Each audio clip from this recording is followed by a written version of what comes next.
بسم الله الرحمن الرحيم الحمد لله والصلاة والسلام على رسول الله وعلى آله وأصحابه أجمعين أما بعد ناظرین کرام السلام علیکم ورحمۃ اللہ وبرکاتہ۔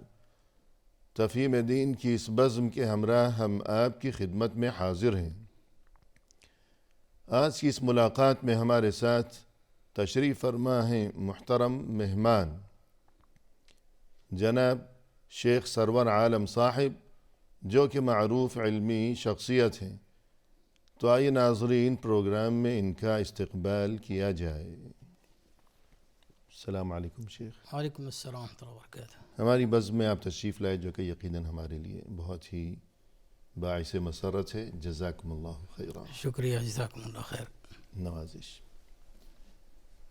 محترم ناظرین، آج کی اس ملاقات میں ہمارا موضوع گفتگو ہے اسلامی شریعت کی خصوصیات، یعنی یہ اسلام یہ دین فطرت ہے، لہذا اسلامی شریعت میں انسانیت کے لیے زندگی کے ہر معاملے میں اور زندگی کے ہر شعبے میں رہنمائی فراہم کی گئی ہے۔ تو آئیے آج کی اس ملاقات میں اسی سلسلے میں مفصل استفادہ کیا جائے اپنے مہمان کی زبانی۔ محترم ارشاد فرمائیے گا اسلامی شریعت کی خصوصیات۔ جی، الحمدللہ والصلاۃ والسلام علی رسول اللہ۔ یہ موضوع بہت ہی اہم ہے اور خود ہمارے اور آپ کے لیے اور سارے سننے والوں کے لیے، تاکہ ہم اپنے دین کی خصوصیات کو جانیں جی اور ہمارے ایمان اور یقین کے اندر اور پختگی پیدا ہو۔ جی تو یہ شریعت اسلامیہ کی جو خصوصیات ہیں، یہ بہت ساری اس کی خصوصیات ہیں۔ صحیح۔ پہلے تو ہم یہ سمجھ لیتے ہیں کہ شریعت کا جو ہے وہ لفظی اور لغوی معنی کیا ہے۔ جی تو عربی میں بولتے ہیں شرع فی قضا، یعنی کسی چیز کو شروع کرتے وقت شروع کر دیا جی تو اس کو کہتے ہیں شرع۔ جی ہاں جی، اسی سے شریعت ہے۔ اور شریعت جو ہے عرب میں اصل جو اس کلمہ کا معنی ہے واضح ہونا اور بالکل ظاہر ہونا۔ صحیح۔ شریعت کا لفظ عرب کے اندر، عربی کے اندر چشمے کے اوپر بھی جہاں پانی لینے کے لیے انسان جاتے ہیں، جسے گھاٹ ہے، اس کو بھی بولا جاتا ہے، اس لیے کہ وہ چشمہ جو ہوتا ہے یا گھاٹ وہ ظاہر ہوتا ہے۔ صحیح ہے۔ تالاب ہے مثلا، جی، تالاب چشمہ ہے، کہ جہاں سے سبھی لوگ پانی حاصل کرتے پانی ہیں، حاصل کرنے کے تو لیے جاتے سبھی کو وہ مقام معلوم ہوتا ہیں۔ ہے۔ جی، تو اس وضاحت کی وجہ سے اور ظہور کی وجہ سے اس کو شریعہ کہا گیا۔ صحیح۔ اور یہ کہ ایک معنی یہ بھی ہے شریعت کا کہ برابر ہونا، یا یہ کہ سیدھا ہونا۔ جی تو چونکہ شریعت اسلامیہ بالکل سیدھا راستہ ہے، اس لیے اس کو شریعہ کہا جاتا ہے۔ صحیح ہے۔ اسی طرح سے جو کیا نام ہے، اس کو طریقہ اور راستہ بھی کہتے ہیں۔ جی، لِكُلٍّ جَعَلْنَا مِنْكُمْ منکم شِرْعَةً شرعۃ وَمِنْهَاجًا۔ ومنہاجا۔ جی، ہم نے ہر ایک کے لیے تم میں سے ایک دستور بنایا ہے اور ایک طریقہ بنایا ہے۔ صحیح ہے۔ راستہ بنایا، دستور بنایا، تو شریعت کے معنی گویا کہ راستے کے بھی ہیں، خواہ وہ چلنے کا راستہ ہو جو نظر آ رہا ہے، جی یا وہ دستور زندگی ہو کہ زندگی بسر کرنے کا وہ راستہ ہو، طریقہ ہو۔ جی تو یہ معنی ہو گئے لفظ شریعت کے گویا کہ لغت کی روح سے، جی لغوی اور لفظی معنی۔ تو شریعت کی اصطلاح میں کچھ اس کا مخصوص مفہوم بھی ہے۔ جی، اصطلاح میں کہتے ہیں کہ اللہ تعالیٰ کی طرف سے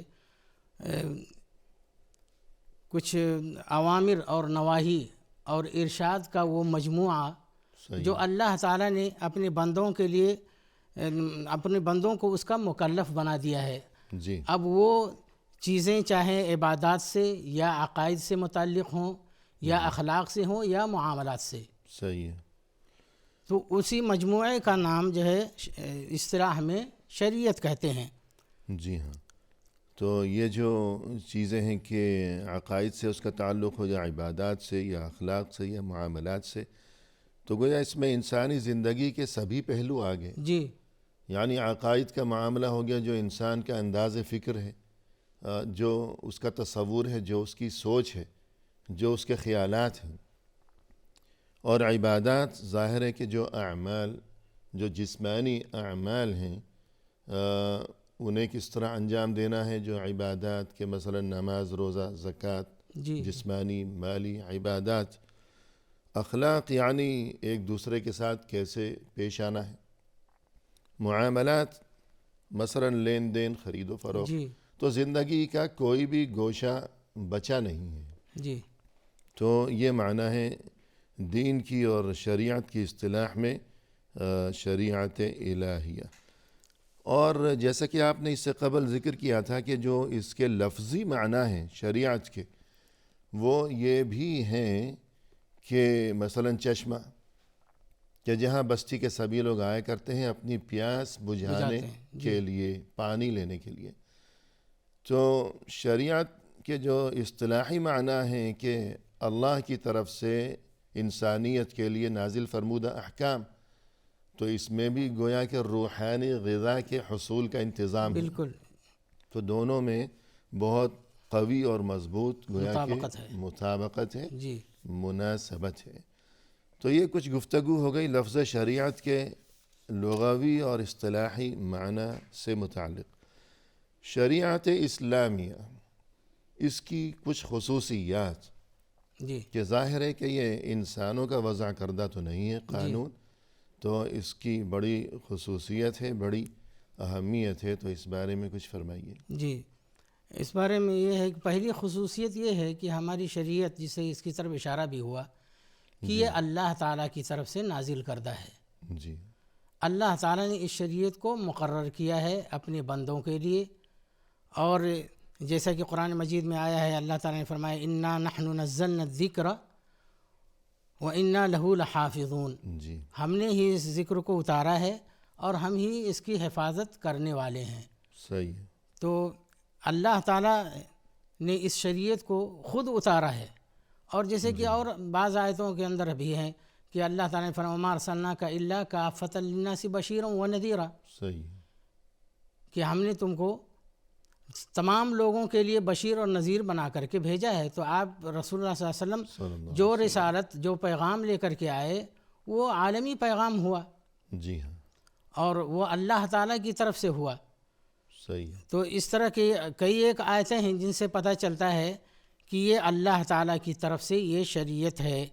اور باقی جتنی جو شریعتیں یا کیا نام ہے قوانین ہیں، اس کی طرح سے اسلامی شریعت نہیں ہے. جی اور جب اللہ تعالیٰ کی طرف سے یہ ہے، جو اللہ تعالیٰ حاکم ہے اور جس کی حکومت ہے پوری دنیا کے اوپر، بلکہ احکم الحاکمین ہے. بالکل حکم الحاکمین. جی اور بالکل. خالق ارض و سما ہے. جی تو ظاہر ہے کہ جو اللہ کا مقام و مرتبہ ہے، تو اس کی طرف سے نازل فرمودہ اور منتخب فرمودہ جو احکام ہیں، جو شریعت ہے، تو باقی تمام شریعتوں کی بنسبت اس کا ایک مخصوص اور انفرادی مقام و رتبہ مقام. ہے. جی بالکل. اور ایک مخصوص قسم کی اس میں ہیبت بھی ہوگی اور وقار. جی کیونکہ جب دل میں یہ احساس ہوگا کہ میں اس قانون کی جو پابندی کر رہا ہوں، یہ قانون کسی انسان کا وضع کردہ نہیں ہے، جی بالکل. یہ انسانوں کے خالق و مالک اور معبود برحق کی طرف سے نازل شدہ یہ قانون ہے. اور پھر اس میں یہ بھی ہے کہ اس میں خطا اور غلطی کا کوئی امکان ہے ہی نہیں. جی اس لیے کہ اللہ خود جو ہے وہ غلطی سے پاک معصوم ہے. جی تو جیسے مسلمانوں کا تو کیا کہتے ہیں تکیہ کلام ہی یہ رہتا ہے کہ سبحان اللہ، جی یعنی اللہ تو پاک ہے، ہر نقص سے پاک ہر ہے. نقص سے، ہر عیب سے منزہ ہے. تو پھر اس کا مقصد یہ ہوا کہ جب یہ شریعت جو ہے یہ ربانی ہے، اللہ کی طرف سے ہے، تو شریعت کا جو بھی حکم ہے، خواہ اس کا تعلق عبادت سے ہو، نماز روزے سے ہو، یا اس وقت ہم دو افراد بیٹھے ہوئے ہیں آمنے سامنے، مجھے آپ سے کس طرح ہم کلام ہونا ہے اور آپ کو میرے ساتھ کیا رویہ و سلوک اپنانا ہے، اور ہمیں ایک دوسرے کا خیال رکھنا ہے، خبر گیری رکھنی ہے مثلا. تو یہ سب کچھ گویا کہ ہم اللہ کے حکم کی تعمیل کے طور پر کر رہے ہیں. جی نہ کہ محض ایک رواج کے طور پر، رواج کے طور پر، یا کہ کوئی ذاتی مفاد ہو. ذاتی مفاد ہو، کوئی مجبوری ہو، کوئی رواج کا معاملہ ہو، جی یا ملازمت، کوئی مصلحت ہو. ایسا کچھ نہیں ہے. انسان اپنی بیوی سے حسن سلوک سے پیش آتا ہے، اپنے بچے سے شفقت و عنایت کا معاملہ روا رکھتا ہے، تو اس لیے کہ یہ میرے اللہ کا حکم ہے. ہے. جی تو اس میں گویا کہ ایک تقدس پیدا ہو گیا، اور باقی قوانین سے یہ بہت ممتاز و منفرد ہو گیا معاملہ. تو ایک خصوصیت اسلامی شریعت کی یہ ہو گئی کہ یہ ربانی ہے، اللہ کی طرف سے ہے. اور مزید ایک خصوصیت اس میں یہ بھی ہے کہ یہ شامل و کامل ہے، یعنی زندگی کے ہر پہلو کو، اور یہ کہ ہر زمان و مکان کے لیے یہ مناسب ہے. تو اس بارے میں کچھ فرمائیے. جی، بلکہ یہاں تک ہے کہ یہ مناسب ہی نہیں، جیسے لوگ کہتے ہیں کہ یہ صالح یا مناسب ہے، جی ہر زمانے، ہر مکان کے لیے، ہر شخص کے لیے، ہر حالت کے لیے. ایسا نہیں، بلکہ اس سے بڑھ کر کے یہ ہر زمانے، ہر جگہ اور ہر شخص، ہر حال کو، یعنی کہ اس کی اصلاح کرنے والی شریعت ہے. یہ جی بالکل درست، صرف مناسب ہی نہیں ہے، بلکہ ضروری ہے. ضروری ہے. اس کو درست کرنے کے لیے یہ شریعت آئی ہوئی ہے، اور اس کے اندر صرف صالحیت نہیں ہے بلکہ مصلحیت موجود ہے، جی سبحان اللہ. کہ جہاں پر بھی یہ شریعت جائے گی، جس زمانے میں ہوگی، صحیح ہے. اس کو درست کر دے گی. جی بالکل. تو اس میں کچھ مثالیں کہ مثلا انسان کی زندگی کے لیے یہ کس طرح شامل و کامل ہے، بلکہ تمام انسانی معاشرے کے لیے یہ شامل و کامل ہے. جی کہ مثلا انسان کے اپنے رب سے جو معاملات ہیں، انسانوں کے آپس میں جو معاملات ہیں، انسانوں کے اور مسلمانوں کے غیر مسلموں کے ساتھ جو معاملات ہیں، تو ان تمام پہلوؤں کو احاطہ کیے ہوئے ہے یہ شریعت. تو یہ ایسی خصوصیت ہے کہ کسی اور نظام زندگی میں یہ خصوصیت گویا کہ ہمیں نظر نہیں آتی. جی تو مزید کچھ فرمائیں گے اس بارے جی میں؟ بلکہ دیکھیں، جیسے عبادات ہیں، جی خصوصاً آپ نماز کو لے لیجئے، صحیح ہے. کہ نماز کا معاملہ ہے، یہ صرف یہ نہیں کہ انسان کے جسم تک محدود ہے، جی بلکہ اس کے اندر خشوع اور خضوع کا معاملہ بھی ہے، جس کا تعلق دل سے ہے. اور باقی جو حرکات ہیں نماز کے اندر، وہ اعضاء اور جوارح سے جو ظاہری ہیں ان سے متعلق ہے. تو اب نماز کا یہ مقصود ہوا کہ وہ اللہ تعالیٰ کے لیے بالکل اس کا تابع دار ہو گیا، صحیح. اور اس کے سارے اعضاء اور دل اور دماغ سب جو ہے اس کی تابعداری کر رہے ہیں. کوئی بھی چیز اللہ کی عبادت سے خالی نہ ہو. جی پورا سراپا، سراپا جو ہے وہ اللہ تعالیٰ کے لیے ہے، اور وہ عبادت دل بھی، زبان بھی، اور اعضاء بھی. اعضاء بھی. جی سبحان اللہ. تو اسی طرح جو فرد کا معاملہ ہے، انفرادی معاملہ ہو یا خاندانی معاملہ ہو یا تمام دنیا انسانیت کا معاملہ ہو، تو ظاہر ہے کہ ان تمام پہلوؤں کو کہ زندگی کا کوئی بھی گوشہ ایسا نہیں ہے کہ جس میں اسلامی شریعت کا عمل دخل نہ پایا جائے. جی انسان صبح بیدار ہوتا ہے تو آنکھ کھلتے ہی ایک دعا اس کو سکھائی گئی ہے، پھر اس نے طہارت وغیرہ کے لیے جانا ہے، تو یعنی آنکھ کھلتے ہی معاملہ شروع ہو گیا. اور بیت الخلاء کے لیے جائے گا تو پہلے تو جیسے ہی آنکھ کھلی تو الحمدللہ الذی احیانا بعدما اماتنا والیہ النشور. پھر جب جائے گا وہاں کیا کرنا ہے، بیت الخلاء میں کون سا پاؤں پہلے رکھنا ہے، کیا کلمات کہنے ہیں، اور اس کے بعد وہاں کے کیا آداب ہیں. پھر وضو کا معاملہ آئے گا تو اس کا کیا طور طریقے، باہر نکلے گا تو پہلے کون سا پاؤں. تو ایک وقفہ لیں گے، پھر گفتگو آگے بڑھائیں گے. ناظرین فی الحال لیتے ہیں مختصر سا وقفہ، ہمارے ساتھ ہی رہیے گا.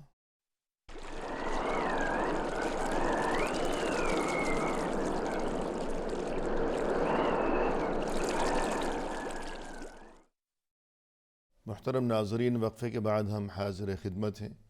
آئیے سلسلہ گفتگو کو آگے بڑھایا جائے اپنے مہمان کی زبانی. شیخ، آج کا موضوع یعنی اسلامی شریعت کی خصوصیات. تو اس بارے میں آپ نے لفظ شریعت کے لفظی و اصطلاحی معنی بیان فرمائے وقفے سے قبل.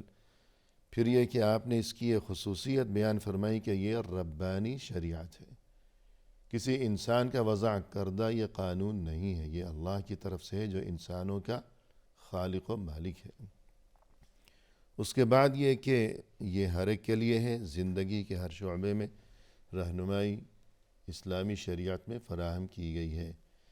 تو ایک مثال کے ذریعے ہم اس بات کو بیان کرنا چاہ رہے تھے کہ انسان جیسے ہی صبح بیدار ہوا، آنکھ کھلتے ہی دعا پڑھے گا، اور اس کے بعد قدم قدم پر اس کے لیے یہ تعلیمات، پھر یہ کہ نماز پڑھی، نماز کے بعد کے اذکار، پھر گھر سے نکلے گا اس کے لیے مخصوص اذکار، اور راستے میں چلنے کے اذکار، سواری کے اذکار، پھر واپس آئے گا گھر میں داخل ہونے کے اذکار، پھر کھانا وغیرہ۔ تو یوں زندگی کا کوئی بھی شعبہ ایسا نہیں ہے کہ جہاں انسانیت اس شریعت اسلامیہ کی تعلیمات اور رہنمائی سے محروم رہ گئی ہو۔ تو اس سلسلے میں ایک بات ہم آپ کی زبانی یہ بھی جاننا چاہیں گے کہ اس میں عالمیت کا پہلو پایا جاتا ہے، یعنی یہ تمام دنیا کے لیے حدود و قیود، زمان و مکان کی حدود و قیود سے بالا تر ہے اسلامی شریعت۔ اس بارے میں کچھ فرمائیے گا۔ جی، تو یہ جو ہماری شریعت ہے، شریعت کا قانون جو ہے یہ عالمی ہے، آفاقی ہے، جی کسی محدود طبقے کے لیے نہیں، جی کسی محدود خطے کے لیے نہیں، اور کسی مخصوص زمانے کے لیے نہیں، صحیح ہے، بلکہ یہ تمام دنیا کے لیے اور ہر جگہ کے لیے ہے، اور ہر انسان ہر کے لیے۔ انسان کے لیے۔ اس میں رنگ و نسل یا خاندان اور قبیلے کی کوئی تفریق نہیں ہے کہ یہ فلاں کے لیے خاص ہے، فلاں کے لیے نہیں ہے۔ جی اس کے سامنے سارے ہی لوگ برابر ہیں، اور اسی لیے یہ شریعت ہماری جہاں جہاں بھی گئی، جی جس خطے میں پہنچی، جن لوگوں نے اس کے اوپر عمل کیا ان کی زندگی کامیاب رہی، سبحان اللہ، اور ہمیشہ ان کے ہاں جو ہے امن و امان، چین و سکون کی جی زندگی ہوتی رہی۔ سبحان اللہ۔ تو اس سلسلے میں ہم دیکھتے ہیں کہ گزشتہ تمام انبیاء کرام علیہم السلام کا تذکرہ قرآن کریم میں جہاں جہاں کیا گیا ہے، تو مثلا یہ کہ وَإِلَىٰ عَادٍ أَخَاهُمْ هُودًا، جی ہم نے قوم عاد کی جانب بھیجا ہود علیہ السلام کو، وَإِلَىٰ ثَمُودَ أَخَاهُمْ صَالِحًا، ہم نے قوم ثمود کی طرف بھیجا صالح علیہ السلام کو، وَإِلَىٰ مَدْيَنَ أَخَاهُمْ شُعَيْبًا، قوم مدین کی جانب ہم نے بھیجا شعیب علیہ السلام کو، إِنَّا أَرْسَلْنَا نُوحًا إِلَىٰ قَوْمِهِ، ہم نے نوح علیہ السلام کو بھیجا ان کی قوم کی طرف۔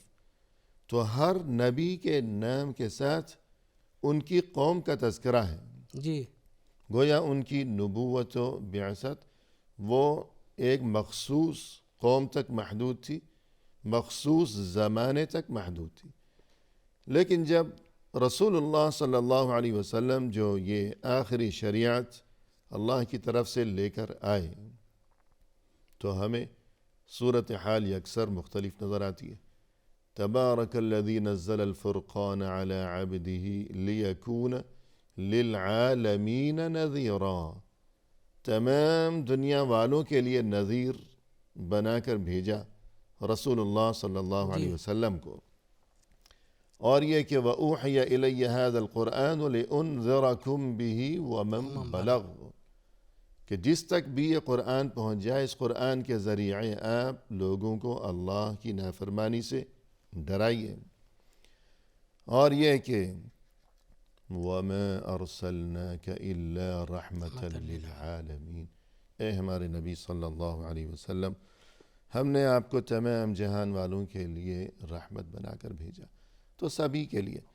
پھر مزید یہ کہ اسلامی شریعت یہ فقیر کے لیے بھی ہے، بادشاہ کے لیے بھی ہے، چھوٹے کے لیے بھی ہے، بڑے کے لیے بھی ہے، اور یہ کہ بیمار کے لیے بھی ہے، بیماری میں انسان نماز کیسے پڑھے گا، روزہ کیسے رکھے گا، اور صحت مند کے لیے بھی ہے، مقیم کے لیے بھی ہے، مسافر کے لیے بھی ہے۔ تو گویا یہ معنی ہو گئے اس بات کے کہ اس میں عالمیت ہے۔ تو کچھ فرمانا پسند فرمائیں گے آپ مزید اس بارے میں؟ حدیث کے اندر بھی اللہ کے رسول صلی اللہ علیہ وسلم نے فرما دیا اور بتلا دیا کہ یہ شریعت عالمی ہے، جی آفاقی ہے۔ فرمایا کہ وکان النبی یبعث الی قومہ خاصہ، جی کہ پہلے جو نبی ہوتے تھے وہ اپنی قوم کی طرف خاص طور سے بھیجے جاتے تھے اپنی قوم کے لیے۔ وبعثت الی الناس کافہ، کیا فتن جی، سبحان اور میں تمام لوگوں کی طرف بھیجا گیا ہوں رسول بنا کر کے۔ سبحان اللہ۔ تو ایک خصوصیت یہ ہو گئی اسلامی شریعت کی کہ یہ نہ تو کسی مخصوص طبقے کے لیے ہے، نہ کسی مخصوص قوم کے لیے ہے، نہ کسی مخصوص زمانے کے لیے ہے، نہ کسی مخصوص علاقے کے لیے۔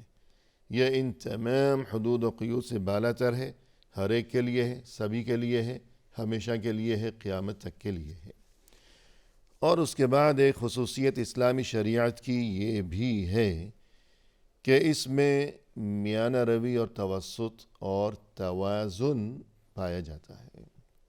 تو اس بارے میں کچھ فرمائیے گا۔ جی، یہ شریعت غلو اور افراط اور تفریط سے پاک ہے۔ جی اس کے اندر نہ غلو ہے، نہ تقصیر ہے، نہ افراط ہے، نہ تفریط ہے، اور اس کے احکام ایسے ہیں کہ سارے ہی لوگ اس احکام کو کر سکتے ہیں، جی اور اس کے اندر میانہ روی ہے، توسط ہے، اعتدال ہے، انصاف اور اعتدال ہے۔ صحیح ہے۔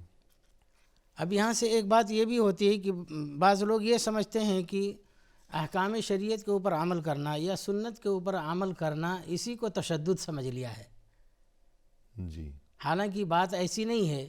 ہماری جو شریعت ہے یہ پوری کی پوری جو اس کے پورے کے جو احکام ہیں سب توسط ہیں، اس کے اندر میانہ روی ہے، صحیح۔ اور اس شریعت کے سارے احکام پر عمل کرنا ہی توسط اور میانہ روی ہے۔ اگر جو کوئی شرعی احکام پر عمل کرے گا گویا کہ وہ تشدد ہے، تو اس کا مطلب یہ ہوا کہ پھر احکام پر عمل چھوڑ دیں۔ جی، اور یہ اس حدیث کے بھی خلاف ہوگا کہ اللہ کے رسول صلی اللہ علیہ وسلم نے فرمایا کہ بعثت بالحنیفیۃ السمحہ، صحیح ہے۔ آسان جو اللہ کے رسول صلی اللہ علیہ وسلم شریعت لے کر کے آئے وہ خود کہہ رہے ہیں کہ مجھے آسان شریعت دے کر کے بھیجا گیا ہے۔ جی تو گویا کہ آپ اگر کہہ رہے ہیں کہ سنت کے اوپر عمل کرنا ہے، شریعت کے اوپر عمل کرنا تشدد ہے، تو رسول اللہ علیہ وسلم کی اس بات کے مخالف ہوتا ہے۔ بالکل، بلکہ خود قرآن میں فرمائے کہ وَمَا جَعَلَ عَلَيْكُمْ فِي الدِّينِ فی مِنْ الدین من حَرَجٍ، حرج، اور یہ کہ یرید اللہ بکم اليسر ولا یرید بکم العسر جی ان الدین یسر۔ تو دین اسلام کی تمام تعلیمات میں میانہ روی کا پہلو پایا جاتا ہے۔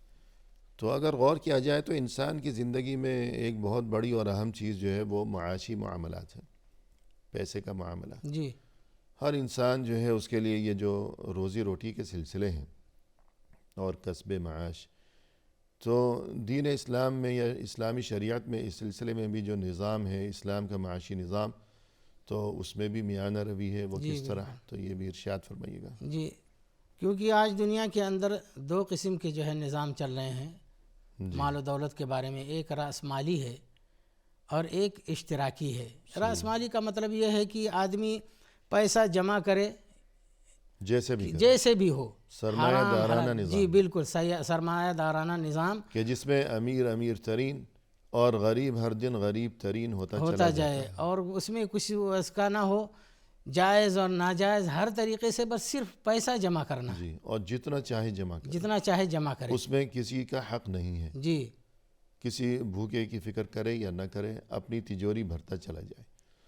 تو یہ سرمایہ دارانہ نظام ہے۔ جی، اور اس کی وجہ سے تو بڑی یہ ظاہر ہے خرابیاں کہ اچھی بات تو نہیں ہے، بڑی خرابیاں پیدا ہوتی ہیں۔ اس جن میں معاشروں تو گویا کہ نفسا نفسی کا معاملہ ہے، جی، خود غرضی ہے۔ جس معاشرے کے اندر یہ نظام ہے وہ اس کے اندر یعنی چین اور سکون اور اطمینان کچھ ہے ہی نہیں، جی، ہمیشہ خوف و ہراس ہے۔ غریب آدمی تنگ آ کر آخر یہ سوچے گا کہ بھئی کوئی ترکیب ایسی کی جائے کہ یہ جو میرا دولت مند قسم کا پڑوسی ہے تو پھر اس سے کوئی چھیننے کا منصوبہ بنایا جائے۔ جی بالکل، ویسے تو اسے میرا خیال آتا ہی نہیں ہے، انسانیت ہی نہیں ہے، کوئی رحم نہیں ہے اس کے دل میں، تو پھر چھین لیا جائے، اس سے کسی طرح یہ چوری کی جائے، ڈاکہ ڈالا جائے۔ جی یہی سب ہوتا ہے۔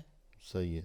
تو یہ سرمایہ دارانہ نظام اور اس کی خرابیاں کہ یہ گویا کہ انسانی معاشرے سے مطابقت نہیں رکھتا یہ نظام، جبکہ اس کے برعکس دوسرا نظام کیا ہے؟ جی وہ اشتراکی ہے. اشتراکی کا مطلب یہ ہے کہ سارے لوگ کمیونزم. کمیونزم ہے جی، صحیح ہے. کہ انسان کما سکتا ہے صرف اپنے روٹی کے لیے، کپڑے کے لیے اور رہنے کے لیے بس. باقی یعنی وہ جو فردی جو انفرادی ملکیت ہے وہ نہیں کر سکتا. صحیح ہے. باقی اس کا جو اتنا سرمایہ ہے سب حکومت کا اور ملک کا جو ہے جی. کی ملکیت ہوگی. حالانکہ اللہ نے جو انسانوں کو پیدا کیا تو ان کی جسمانی اور ان کی ذہنی جو صلاحیتیں ہیں وہ ایک جیسی تو نہیں ہیں، جی وہ بالکل. مختلف ہیں. اللہ نے کسی کو جسمانی قوت زیادہ دی، صحت و تندرستی سے نوازا، جبکہ دوسرا جو ہے وہ اس کی بنسبت جسمانی لحاظ سے کمزور ہے. یا اللہ نے کسی کو فطری طور پر، پیدائشی طور پر سوچنے سمجھنے اور عقل کی نعمت زیادہ دی ہے، جبکہ دوسرا اس کی بنسبت اس بارے میں کچھ پسماندہ ہے.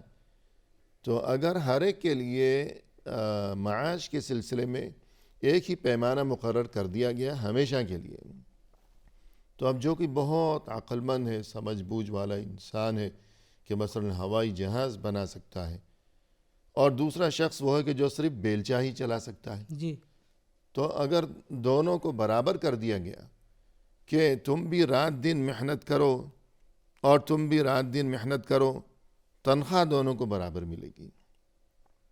یا یہ کہ کچھ بھی نہیں ملے گا، کہ ہر ہفتے تمہیں اتنا راشن، آٹا، گھی اور چینی مل جائے گی اور ایک صابن مل جائے گا، جاؤ نہا دھو، کپڑے دھو لو، اور کچھ بھی نہیں ملے گا.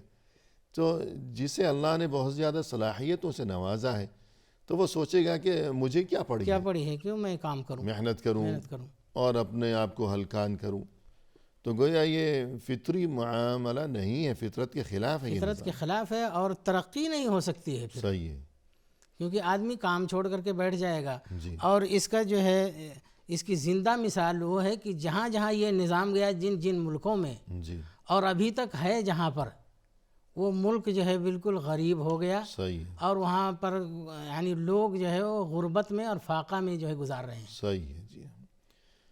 پھر یہ کہ ایک انسان جس کو اللہ نے ذہنی طور پر یا جسمانی طور پر یا کسی بھی شکل میں صلاحیتوں سے نوازا ہے، اسے اپنی صلاحیتوں کو جب بروئے کار لانے کی اجازت ہوگی تبھی وہ آگے بڑھے گا اور دوسروں کے لیے بھی رزق کے مواقع پیدا ہوں گے. جی. کہ اس نے اپنے ذہن سے کچھ سوچا، منصوبہ بندی کی، کوئی فیکٹری لگائی، کارخانہ لگایا یا کچھ بھی کیا. تو اب ایک کارخانہ اگر اس نے لگایا ہے تو اس میں کتنے بے روزگاروں کے لیے روزگار کا بندوبست ہوگا. تو یوں جو کوئی اپنی عقل کو استعمال کر کے آگے بڑھے گا، کسی دوسرے کو تکلیف یا نقصان نہیں پہنچا رہا. جی. جائز طریقے سے اپنی حدود کے اندر رہتے ہوئے اپنی عقل کو استعمال کر کے وہ آگے بڑھ رہا ہے، تو تمام انسانیت کا اس میں فائدہ ہے. تو یہ جو سرمایہ دارانہ نظام ہے یہ انسانی جذبات کے خلاف ہے، انسانی تقاضوں کے خلاف ہے. اس میں سراسر نفسا نفسی ہے، نفس پرستی ہے، خود غرضی ہے اور غریب کا خون چوسنے کا معاملہ ہے. اور جو دوسرا اشتراکی نظام ہے اس میں ظلم ہے، اور یہ کہ اللہ کی طرف سے انسان کو جو صلاحیتیں ودیعت کی گئی ہیں ان کا گلا دبا دینا ہے. تو باقی گفتگو وقفے کے بعد کریں گے. محترم ناظرین، فی الحال لیتے ہیں مختصر سا وقفہ، ہمارے ساتھ ہی رہیے گا.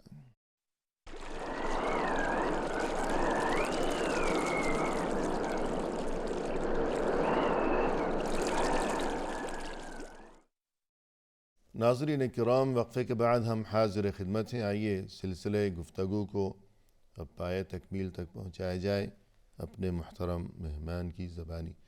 شیخ، وقفے سے قبل گفتگو چل رہی تھی کہ اسلامی شریعت کی خصوصیات، تو ان خصوصیات میں سے ایک بڑی خصوصیت جس کا تعلق معیشت سے ہے، تو آپ نے یہ تذکرہ فرمایا کہ دنیا میں عام طور پر یا تو سرمایہ دارانہ نظام ہے کہ جس کی بنیاد خود غرضی پر ہے، اور دوسرا نظام ہے اشتراکی کہ جس میں انسانوں کی صلاحیتوں کو گویا کہ ان کا گلا دبا دینا ہے کہ سب ایک جیسے ہو گئے. جی. تو پھر اسلام کا معاشی نظام اور اس کی خصوصیات اور اس میں جو محاسن ہیں، خوبیاں ہیں، تو کچھ اشارہ اس جانب بھی فرما دیجیے۔ ان دونوں نظام کے بیان کے بعد اسلام کی خصوصیت خود ہی اجاگر ہو جاتی ہے۔ صحیح۔ اب اسلام میں آپ دیکھیں گے ہماری شریعت کے اندر، قرآن حدیث کے اندر غور و فکر کریں گے تو یہ ہوا کہ اللہ تعالیٰ نے انسان کو خود حکم دیا ہے کہ محنت کرو، صحیح۔ کوشش کرو، جی اور اپنی زندگی کو سنوارنے کی تگ و دو کرو، جی، بلکہ عبادت ہے۔ بلکہ عبادت ہے۔ اور جی ہاں، اور پھر یہ کہ جو انفرادی جو فردی جو ملکیت ہے اس کی بھی حفاظت شریعت کے اندر ہے، بالکل، اس کو گویا کہ تسلیم کیا گیا۔ تسلیم کیا گیا ہے۔ لیکن یہاں پر شرطیں یہ لگائی گئی کہ انسان حلال طریقے سے جی، کمائے، کسی کی حق تلفی نہ کسی کرے۔ کے حق تلفی نہ کرے، غصب نہ کرے، جھوٹ نہ بولے، خیانت سے کام نہ لے، چوری نہ کرے، دغا بازی نہ کرے۔ جی یہ ساری چیزیں ہیں، یہ عیوب ہیں، ان سے جو ہے مبرہ ہو کر کے وہ کمائے اور جمع کرے۔ پھر بندوں کے جتنا بھی کما سکتا ہے جتنا بھی کما سکتا ہے، جی کوئی اس کی حد نہیں ہے۔ بالکل تحدید ملکیت کا معاملہ نہیں ہے نہیں اسلام ہے۔ میں۔ ہاں، اس میں اللہ تعالیٰ نے پھر یہ کہہ دیا ہے کہ اس میں کچھ حقوق دوسروں کے بھی ہیں۔ صحیح ہے۔ اللہ کے حقوق ہیں، ان کو ادا کرو، جی، انسانوں کے حقوق ہیں، ان کو بھی ادا کرو، اس کے بعد جتنا بھی چاہے جمع کرو۔ اللہ کے حقوق مثلا یہ کہ حج کے لیے جائے جی، انسان۔ زکوٰۃ نکالنا، صحیح ہے۔ صدقہ و خیرات کرنا جو غربا کا وہ ہے، جی ہاں، تو یہ سب کرنے کا ہے، اور دیگر فلاحی کام فلاحی کام ہے۔ جی معاشرے میں جہاں اگر کسی بھی جگہ کسی موقع پر تعاون کی ضرورت ہے جی، تو اس قسم کے جو فلاحی کام ہیں تو ان میں انسان بڑھ چڑھ کر حصہ لے۔ اس مال کے ذریعے سے صلہ رحمی کرنا، جی ہاں، اپنے جو رشتہ دار ہیں ان میں سے ان کو حاجت اور ضرورت ہے ان کو دینا اپنی استطاعت کے مطابق، تو یہ چیز ہے۔ آدمی جب اس طرح سے کرے گا پھر اللہ تعالیٰ نے اس کے اوپر دنیا کے اندر بھی بدلہ رکھا ہوا ہے اور آخرت کے اندر بھی سبحان اللہ۔ ترغیب دی ہے کہ تم اگر ایسا کرو گے تو تمہارا مال اور بڑھے گا، جی دنیا کے اندر ہی اضافہ ہوگا، آخرت کے اندر بہت ہی اجر و ثواب اللہ تعالیٰ نے رکھا ہوا ہے۔ تو انسان اس طرح سے اسلام کی شریعت پر عمل کر کے خود اپنی زندگی بھی بنائے گا اور اخروی زندگی بھی۔ بلکہ یوں انسان میں محنت و کوشش کا جو جذبہ ہے وہ مزید پروان چڑھتا جی ہے۔ بالکل، وہ سوچتا ہے کہ اگر میں مال کمانے کے لیے محنت کروں گا، خون پسینہ بہاؤں گا، اور یہ کہ سستی اور کاہلی اور پست ہمتی سے میں بچا رہوں گا تو اس میں میرے لیے اجر و ثواب ہے، اور یہ کہ اسے گویا کہ عبادت کا اور اللہ کا قرب حاصل کرنے کا ایک ذریعہ قرار دیا گیا ہے کہ رزق حلال کے لیے محنت و کوشش کرتے رہنا، اور یہ کہ الکاسب حبیب اللہ، حلال کمانے والا تو اللہ کا محبوب ہے، پسندیدہ انسان ہے۔ تو یوں دین اسلام میں مال و دولت اور روپیہ پیسہ کمانے کے لیے کوئی نہ تو لگام لگائی گئی ہے، نہ اس کی حد مقرر کی گئی ہے۔ جس کسی کو اللہ نے جتنی سوجھ بوجھ اور عقل اور صلاحیتوں سے نوازا ہے، جسمانی صلاحیتیں، دماغی صلاحیتیں، کہ بہت ذہین آدمی ہے، جتنا چاہے وہ روپیہ پیسہ کماتا چلا جائے، کوئی پابندی نہیں ہے، کوئی قباحت نہیں ہے۔ جی اللہ نے اسے سمجھ بوجھ دی ہے، اس سے فائدہ اٹھائے، لیکن یہ کہ حرام راستے سے نہ کمائے، اور پھر یہ کہ کمانے کے بعد اس میں دوسروں کے جو حقوق اللہ نے رکھے ہیں ان میں کوتاہی ہرگز نہ کرے۔ تو یہ تو بہت اچھی بات ہو گئی۔ جی، اور جس کا دل چاہے آگے بڑھے، حلال طریقے سے کمائے اور حلال طریقے سے اس کو خرچ بھی کرے۔ جی بالکل صحیح ہے۔ اور جب اس نظام کے اوپر انسان عمل کرے گا تو اس کو جو ہے جسمانی فائدہ بھی ہوگا، جی روحانی فائدہ بھی ہوگا، دماغی فائدہ، اور اس کے بعد جو ہے اخلاقی فائدہ بھی ہوگا۔ بالکل، اور معاشرتی فائدہ۔ جی یہ تو اللہ نے قرآن میں خود فرمایا کہ جعل اللہ لکم قیاما، جی بالکل، کہ یہ مال جو ہے یہ تمہارے لیے دنیا میں، معاشرے میں، یہ قیام کا ذریعہ اللہ نے بنایا ہے، اللہ نے بنایا ہے۔ صحیح ہے۔ قیام یعنی جس کی جیب میں پیسہ ہوگا، خوشحالی ہوگی، تو وہ معاشرے میں باعزت طریقے سے کھڑا رہ سکے گا۔ کہ مثلا ایک تھیلا ہے یا بوری ہے، اگر تھیلا بھرا ہوا ہے تو وہ کھڑا رہ سکے گا، یا بوری ہے، لیکن اگر اس کو خالی کر دیا گیا تو وہ تھیلا گر جائے گا، زمیں بوس ہو جائے گا۔ تو یوں خوشحالی جو ہے یہ اپنی عزت بچانے کے لیے، باعزت زندگی بسر کرنے کے لیے، اور یہ کہ اپنی اور اپنے اہل و عیال کی عزت کو برقرار رکھنے کے لیے، اور یہ کہ رسوائی اور دوسروں کے سامنے یہ دست سوال دراز کرنا بے عزتی، اس سے بچنا یہ ضروری ہے۔ عزت اللہ کی طرف سے، یہ عزت بھی نعمت ہے، امانت ہے۔ بالکل۔ تو یوں گویا کہ انسان کے لیے یہ بات کہ اسلامی شریعت میں مالی معاملات میں بالخصوص اور باقی بھی زندگی کے تمام معاملات میں میانہ روی، یہ بہت بڑی خصوصیت ہے اسلامی شریعت جی۔ کی۔ تو اس کے علاوہ یہ کہ کچھ شریعتیں، کچھ قوانین ایسے ہوا کرتے ہیں کہ جن میں کوئی لچک ہی نہیں ہے، کہ سبھی کو ایک ہی ڈنڈے سے ہانکنے والا معاملہ ہے، اور کچھ قوانین دنیا میں ایسے ہوتے ہیں کہ ضرورت سے زیادہ لچک ہے، کہ کسی کے لیے ایک قانون، کبھی آج ایک قانون کل دوسرے کے لیے دوسرا قانون، جبکہ اسلامی شریعت میں اس حوالے سے کیا سلسلہ ہے، یہ بالکل بے لچک ہے، یا یہ کہ بالکل ہی لچک ہے؟ نہیں، چونکہ ہماری جو شریعت ہے یہ قیامت تک کے لیے ہے، جی، جب تک دنیا باقی رہے گی جب تک کے لیے یہ شریعت ہے۔ صحیح۔ اور مطلب یہ ہے کہ یہ جو احوال اور ظروف تو بدلتے ہی رہیں گے قیامت تک۔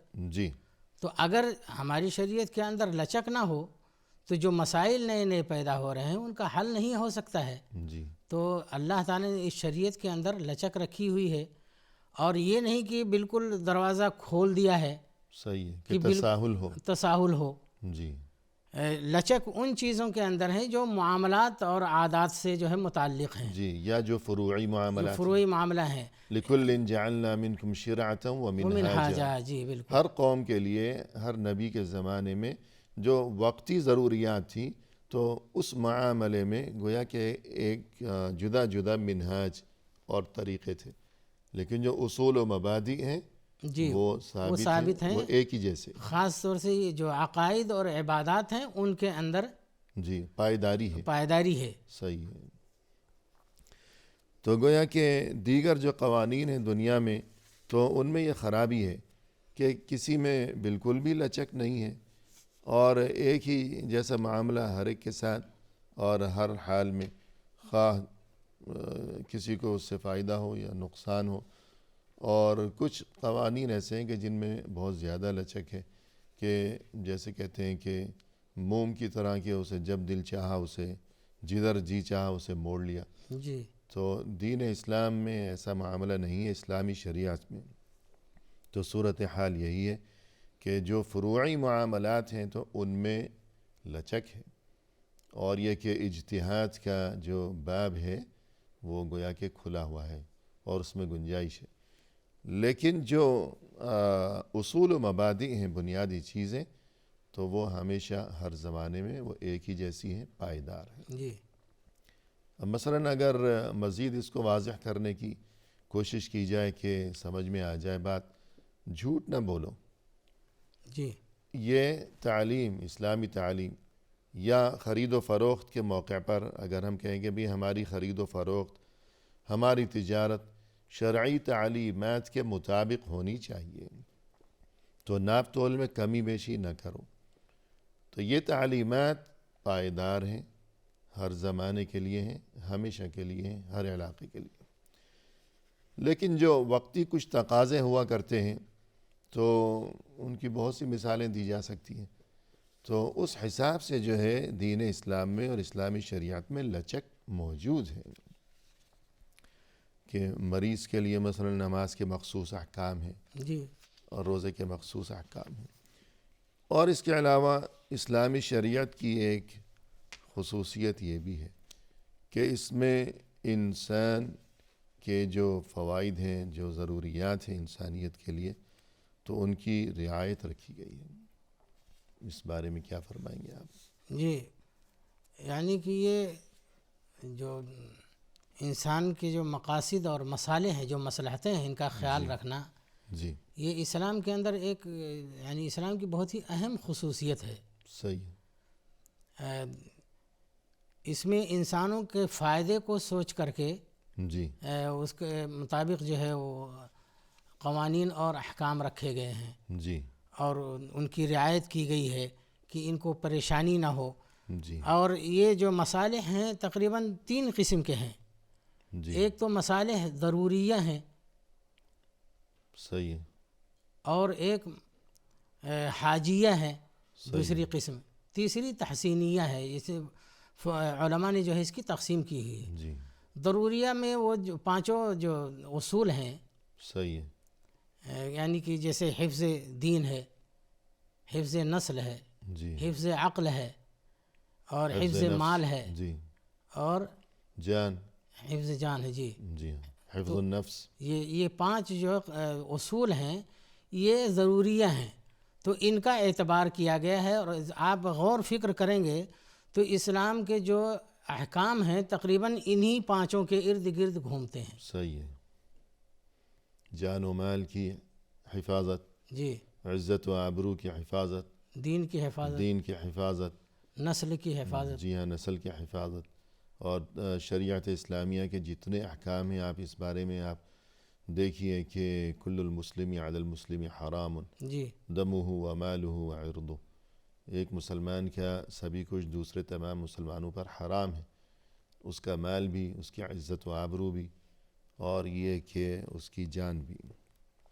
تو یوں اگر بات کی جائے نسل کے بارے میں تو جتنے بھی شرعی احکام ہیں تو آپ دیکھیے کہ اس طرف بہت زیادہ دین اسلام میں توجہ دی گئی ہے. اور اسی لیے جو آزادانہ اختلاط ہے, میل جول ہے مرد و زن کا, جی تو یہ معاشرتی برائیاں اور یہ کہ حیا کی جو اس قدر تاکید و تلقین کی گئی ہے اور بے پردگی سے بچنا, تو ان کے پیچھے جو سب سے اہم ترین حکمت ہے وہ یہی ہے کہ نسل محفوظ رہے. اور اگر انسان کو اپنی ہی اولاد کے بارے میں شک و شبہ ہو جائے کہ یہ میری نسل ہے, میرے بچے ہیں, یا اللہ نہ کرے کچھ اور معاملہ ہے, جی پھر وہ ان کی تربیت کا فریضہ کیسے انجام دے گا؟ اور رات دن جو محنت کرتا ہے انسان, کبھی گرمی, کبھی سردی, کبھی طوفانوں سے لڑتا ہے, وہ کیوں کرتا ہے؟ بچوں کی محبت میں. جی اگر اس کے دل میں یہ ہو کہ یہ تو پتہ نہیں میرے بچے ہیں بھی یا نہیں, تو وہ کیسے محنت کرے گا؟ صحیح. پھر وہ بچوں کی ماں کی عزت کیسے کرے گا؟ تو یہ بہت نازک معاملات ہیں. تو یوں نسل کی حفاظت اور جان کی حفاظت اور یہ کہ دین کی حفاظت, تو اسلامی شریعت میں ان تمام چیزوں کا بہت زیادہ اہتمام اور خاص خیال رکھا گیا ہے. پروگرام کے آخر میں ہم تہہ دل سے آپ کے شکر گزار ہیں کہ آپ تشریف لائے اور آپ نے مؤثر انداز میں رہنمائی فرمائی. جزاکم اللہ خیرا. اسی کے ساتھ محترم ناظرین, اختتامی موقع پر تہہ دل سے ہم آپ کے بھی شکر گزار ہیں کہ آپ نے ہمارا یہ پروگرام دیکھا. موضوع فی الحال یہ نامکمل ہے. انشاءاللہ آئندہ ملاقات کے موقع پر انہی محترم مہمان کی معیت میں اسی موضوع کے ہمراہ ہم آپ کی خدمت میں جلد حاضر ہوں گے. اس وقت تک کے لیے فی امان اللہ, وآخر دعوانا ان الحمد للہ رب العالمین.